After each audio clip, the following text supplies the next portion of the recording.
Well, I had a fellow who came up to me at a house party once, and he said, "I've done, calls for you. I've knocked doors for you, but I'd like to give you a $25 donation too. It's just I don't feel like it would make any difference. Like, would it mean anything?"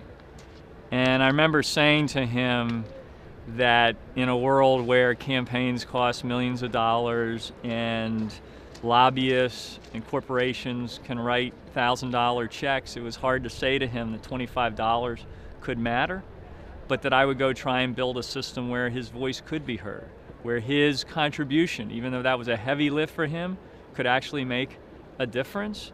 And I think of him a lot when I'm working on legislation in Washington to try to give a voice back to those who feel left out right now. So we introduced the Government by the People Act because we understood that to fight the influence of big money in politics, you don't just need to put rules in place for how the big money crowd behaves. I mean, that's important. You got to put a ref on the field. But you also got to find a way to bring Americans who right now are spectators and are sitting up in the bleachers of their own democracy out of the bleachers and onto the field where they're power players, where a $25 donor can make a difference. So we designed the Government by the People Act. It's very simple.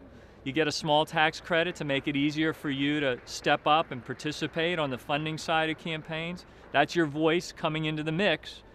But then we come behind that with a boost of matching funds, 6-to-1. So now your $50 donation, if it goes to a candidate that's trying to do the right thing, that's worth $350.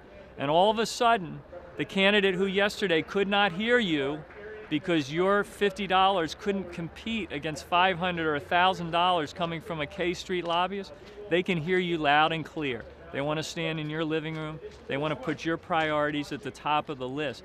That's the power solution. So there's rules, and rules are important, but there's also power. And the Government by the People Act would give people power again in their democracy and make them feel like their voice is consequential. That's the idea of it.